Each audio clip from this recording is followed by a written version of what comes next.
첫날 밤에 소방 맞아버린 청아. 하지만 소방 맞은 게 아닙니다. 감춰둔 진실 크나큰 반전이 있습니다. 알고 봤더니 이랬었다. 나중에 회상씬으로 나오겠죠. 미리 알려드리겠습니다. 일단은 있는 그대로 간략히 되짚어보겠습니다. 가래 후 첫날 밤, 이날만 기다려온 청아는 아주 설레어하는데 성남대군은 차갑게 일어나서 나가버리죠. 이제부터는 성남세자라고 부르겠습니다. 혼자 방 안에 앉아서 지나온 날들을 떠올립니다. 저 여자가 데뷔의 사람이었다니. 지금으로 치면 이른바 꽃뱀. 처음 접근한 것도, 조개 껍질 준 것도, 혼인하게 된 것도 모두 꽃뱀 짓에 일하니까 머리가 질끈 아파오는 성남입니다. 그렇게 성남은 뜬 눈으로 밤새고 청아는 술 마시고 뻗어서 자버린 후 다음날 아침 데뷔에게 문안을 갑니다. 어젯밤 세자가 빈궁전을 나온 게 사실이냐고 묻는 데뷔. 걱정되는 듯 묻지만 속으론 겁나게 좋아하는 거죠. 그런데 갑자기 청아가 아니옵니다. 금세 빈궁전으로 다시 돌아왔습니다. 라면서 눈 하나 깜짝 안 하고 능청스러운 거짓말 뜻밖의 실드를 쳐주네요. 성남은 당황합니다. 뭐지? 데뷔 사람이 아닌가?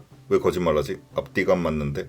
내가 잘못 봤나? 그렇게 조금씩 의심을 거두게 되는 성남세자. 이게 지금까지 보여진 그림인데 중간에 성남이 밤을 지샐 때 눈에 띄는 이상한 화면이 있었죠. 성남세자를 90도 눕혀서 보여준 앵글. 딱 봐도 뭔가가 있어 보입니다. 뭔가를 의도한 연출임이 확실해 보입니다. 간밤에 찾아온 성남세자를 청아가 바라보고 있는 시점샷의 표현입니다. 술 먹고 뻗어 누워서 바라보니 당연히 저렇게 보이죠. 성남세자는 밤에 진짜로 다시 왔었고 청아는 데뷔한테 둘러대거나 거짓말한 게 아닌 자신이 봤던 그대로를 얘기한 겁니다. 그럼 이전 모든 장면들의 의미가 전부 다 달라집니다. 차갑게 빈궁전을 빠져나와 뜬 눈으로 밤을 지샌 성남. 밤새 생각한 건 청아에 대한 의심이 아닌 믿음 부족한 자기 자신에 대한 자책이었을 겁니다. 조개 껍질 나누고 나만 좋아져서 혼인까지 하게 된 청아인데 브레이크 고장 워런티 만료, 노빠꾸 회속 직진으로 나만 보고 달려온 일편단심 청아인데 내가 그런 여자를 의심하고 있구나. 꽃뱀이 아니라 그냥 꽃인데 내가 뱀 같은 생각을 했구나. 못난 나 때문에 소방맞아 불쌍한 여인. 그런 자책과 반성으로 청아의 방에 다시 찾아갑니다. 화면상으로는 해 뜨는 아침까지 의자에 앉아서 그 자세 그대로 밤샌 것처럼 보여줬지만 절대로 못합니다. 허리 나갑니다. 중간에 세자빈한테 갔다가 아침에 다시 돌아온 것으로 보입니다. 청아한테 다시 가서 뭐를 했을까요? 아무도 잠든 청아를 물끄러미 바라봤겠죠. 그래야 그림이 나옵니다. 만약 아까 못한 거 지금 하자면서 갑자기 흔들어 깨우면 그림이 안 나옵니다. 드라마 이상해집니다. 청아는 그렇게 찾아온 성남을 잠결에 실제로 본 것인데 만취 상태로 잠들었기 때문에 그 모든 것이 꿈이라 생각했을 겁니다. 꿈에서 봤어도 본 건 사실이니 그걸 데뷔한테 말한 것이고 아직도 꿈인 줄 알지만 그게 진짜 사실이었다는 걸 나중에 알게 되면 깜짝 놀라 청아의 모습이 기대가 되네요. 청아의 한마디 때문에 데뷔는 한 수 물러날 수밖에 없게 됐죠. 청아의 캐릭터가 그렇습니다. 딱히 성남을 일부러 도우려고 하지 않아도 그 순수성과 예측 못할 행동들 때문에 데뷔가 스스로 청아 데미지를 입게 됩니다. 혼자 남은 빈궁전에서 청아가 바라보는 한 쌍의 원앙 그림이 나왔었습니다. 부처럼 함께 앉아 같은 곳을 바라보는 원앙이 아닌 따로 떨어진 채 고개를 돌려서 각자 쳐다보고 있는 원앙들입니다. 실제로 원앙 목각 인형은 머리가 돌아갈 수 있게 많이 만든다고 하네요. 부부간에 오해가 생겼을 때 때론 다른 방향으로도 서로를 바라보면서 화해와 이해를 하라는 의미라고 합니다. 화해할 것도 없습니다. 성남은 이미 오래전에 오해 다 풀었습니다. 혼자 의자에 앉아서 풀었습니다. 이후 이마령이 청아를 자기가 데려온 사람이라고 알려줬을 때 아주 크게 놀라지는 않았던 성남이었죠. 아마 자기가 내린 결론을 재차 확인한 것에 지나지 않아서 그랬을 겁니다. 반면 성남이 실제로 왔다 갔다는 걸 모르는 청아는 다음날 화령에게 찾아가서 자식 성교육 제대로 시키라고 말합니다. 국본의 우사는 대단히 중하니 선대계승을 위해 중전이 국본에게 그 의무를 가르쳐야 한다. 제발 학궁, 빠른 학궁. 짧은 속마음을 굉장히 그럴듯하게 길게 풀어서 얘기한 청아입니다. 과연 진짜 학궁, 후사를 얻어 선대계승시킬 수 있는 진짜 학궁이 이뤄질 수 있을까요? 당연히 가능해 보이네요. 시청자들이 대동단결로 바라는데 안 이뤄지는 게 더더욱 이상하죠. 하지만 긴장감 전개 슈룹인 만큼 그 과정이 그리 녹록치만은 않을 겁니다. 다마 예고를 보니 어느 보모상궁의 목소리가 들려오네요. 만월이 차오르는 오늘 밤 자정에 합방이 치러질 것이옵니다. 데뷔한테 보고를 하는 거겠죠. 실제로 합방날에 술잔 기울이고 키스 직전까지 가는 장면을 확인할 수 있습니다. 하지만 여기서 커트, 이 다음에 무슨 일이 생길 겁니다. 불길한 단어가 나오기 때문이죠. 뭐? 화자?